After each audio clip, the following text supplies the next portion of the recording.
हम व्यास माता की कहानी सुनने में जा रहे हैं। पटेल जी तैयारी कर रहे हैं व्यास माता की सुनाने की। ये हमारी चाची ताई बैठी है सभी दादा माई आड़े के अंदर।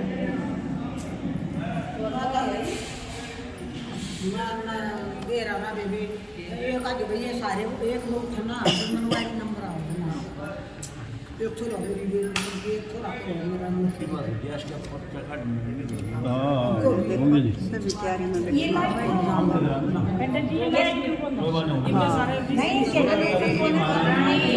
जय। अब व्यास माता की कहानी शुरू हो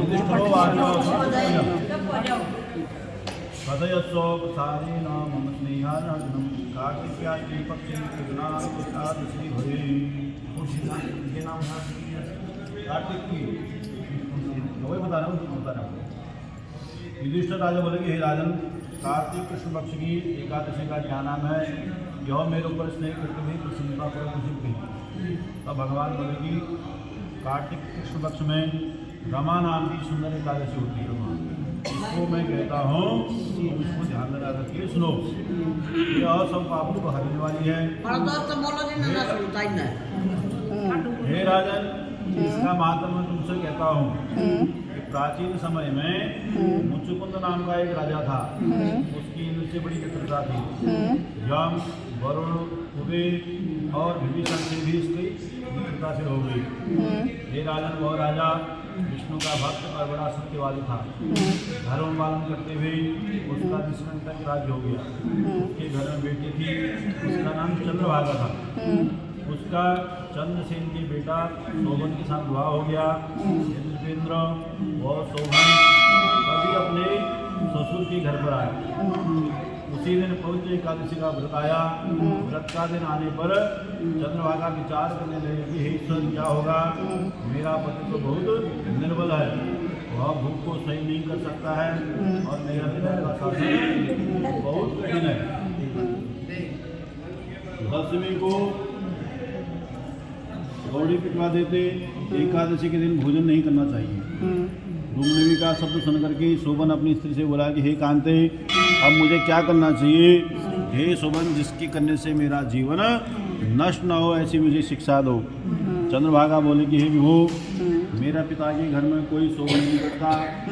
हाथी, घोड़े तथा पशु भी नहीं खाते हैं। एकादशी को कोई पशु भी घास, अन्न, जल ग्रहण नहीं करता है। तो एकादशी के दिन मनुष्य कैसे भोजन कर सकते हैं? एकांत, यदि भोजन करना ही चाहो तो घर से यहाँ से आप चले जाओ। मन से विचार कर निश्चय कर लीजिए। शोभन बोला कि तुमसे सत्य कहा है, मैं व्रत करूँगा, जो भाग्य में लिखा है ऐसा ही होगा। इस प्रकार भाग्य का विचार करके उसने उत्तम व्रत को किया। भूख प्यास से शरीर पीड़ित हो गया और वह बहुत ही दुखी हो गया और व्याकुल हो रहा था। सूर्योस्त हो गए। उस रात्रि वैष्णव मनुष्य को हर्ष के साथ बड़े दान वाली होती है। हे निर्वसादुर, भगवान की पूजा करने वाले और जागरण करने वालों को वह रात्रि आनंद को प्रदान करने वाली हो जाती है। सूर्योदय के समय शोभन की जो है मृत्यु हो गई भूख से। राजा के योगी सुगंधित चंदन की लकड़ी से उसका जो है दाह करने में अंतिम संस्कार किया। चंद्रभागा ने पिता की निषेध करने से अपना शरीर नहीं जलाया। उसका अंतिम संस्कार करके पिता के घर में रहने लगी। हे नृपेंद्र, रमा के व्रत के प्रभाव से मंदांचल की शिखर पर शोभन को बहुत रमणीक देवपुर का जो है राज्य मिला। वह बहुत उत्तम और अनेक गुणों से युक्त था। उसमें पन्नों से जड़े हुए सुवर्ण के खंभे थे। अनेक प्रकार की स्फटिक मणियों से सुशोभित भवन में वह निवास करने लगा। सिंहासन पर बैठ गया। श्वेत छत्र और चामर आदि उसके पास सब सुशोभित थे। किरीट, कुंडल, हार, बाजूबंद, इनसे वह हमेशा सुशोभित रहता था और गंधर्व अप्सराएं उसके साथ रहने लगी। वहाँ शोभन दूसरे इंद्र की तरह शोभा प्राप्त हो रहा था। मुचकुंदपुर में रहने वाला सोम शर्मा नाम का ब्राह्मण तीर्थ यात्रा के लिए जो है गया, तो उसने राजा की जमाई को वहाँ देखा। उसके पास गया, उस सोवन ने शीघ्र सिंहासन से ऊपर करके उस ब्राह्मण को नमस्कार किया और अपने ससुर की कुशल क्षेम पूछी और अपनी स्त्री चंद्रभागा था नगरवासियों की उसने कुशल क्षेम पूछी। सोम शर्मा बोला कि हे राजा, हमारे ससुर के घर में सब कुशल हैं, चंद्रभागा भी कुशल है और नगर में सर्वत्र सभी लोग कुशल हैं। आप अपना कुशल बताइए, मुझसे बड़ा आश्चर्य है, मैंने ऐसा विचित्र नगर कभी नहीं देखा है। हे राजन, यह आपको कैसे मिला सो कहिए। तो बोला कि कार्तिक कृष्ण पक्ष की एकादशी होती है, उसका उपवास करने से यह मुझको प्राप्त हुआ है। हे दुर्योधन, जिस तरह से यह अटल हो जाए ऐसे यत्न करिए। ब्राह्मण बोले, हे राजेंद्र, यह स्त्री क्यों नहीं है और अटल किस तरह से होगा, और मुझसे कहिए, मैं उसका निश्चय करूँगा। सोन बोला कि हे विप्र, मैंने यह व्रत श्रद्धापूर्वक नहीं किया, अतः मैं इस नगर को अस्थिर समझता हूँ। इससे अटल होने का उपाय सुनिए। मुचुकुंद राजा की सुंदर चंद्रभागा नाम की पुत्री है और उसने यह वृतांत कहिए, तो यह नगर स्थिर हो जाएगा। यह बात सुनकर के उस श्रेष्ठ ब्राह्मण ने सब वृतांत चंद्रभागा से कह दिया।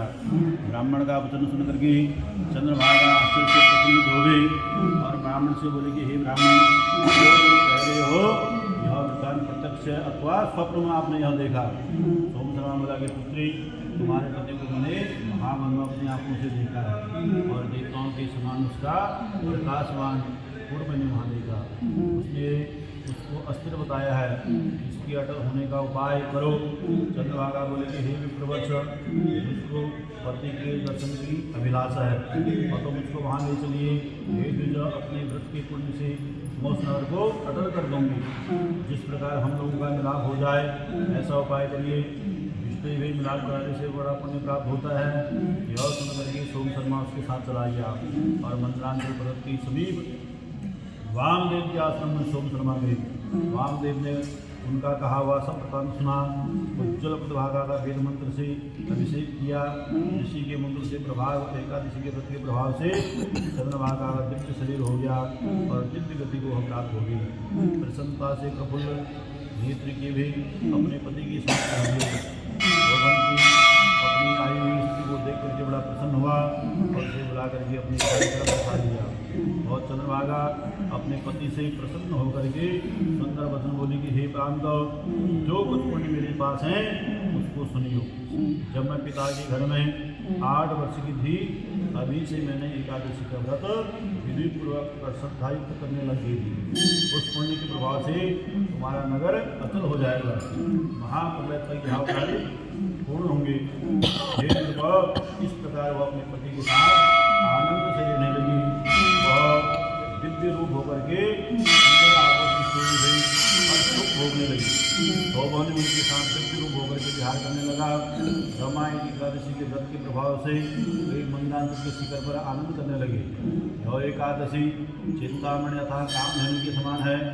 इंद्रपते, यह रमा नाम की एकादशी तुम्हारे को प्राप्त होती है। जो उत्तम मनुष्य इस व्रत को करे हैं और दोनों पक्षों की एकादशी का व्रत करते हैं, निस्संदेह उनकी ब्रह्म हत्या आदि के सभी प्रकार के पाप नष्ट हो जाते हैं। जैसे शुक्ल पक्ष की है वैसे कृष्ण पक्ष की है, इसमें भेद नहीं समझना चाहिए। एकादशी का सेवन करने से मनुष्य को सुख और मुक्ति प्राप्त होती है। जैसे काली और सफ़ेद दोनों गाय का दूध एक सा होता है, इसी प्रकार से दोनों एकादशी का फल भी एक समान होता है। बोली एकादशी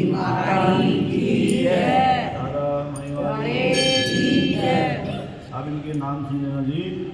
एकादशियों के इनके नाम का स्मरण करें। उत्पन्ना, मोक्षदा, सफला, उत्तरदा, जया, विजया, आमलगी, आपमोचनी, कामदा, वरुधनी, मोहिनी, अपरा, निर्जला, योगिनी, देवसैनी, देवशैनी पवित्रा पितृदा अजा परिवर्तनी इंद्रा पापांकुशा रमा और देवउठनी पशुनी और परमानंद दो अधिक मास में 3 जब अधिक मास आता है। बोलो एकादशी माता की जय, राधा की जय।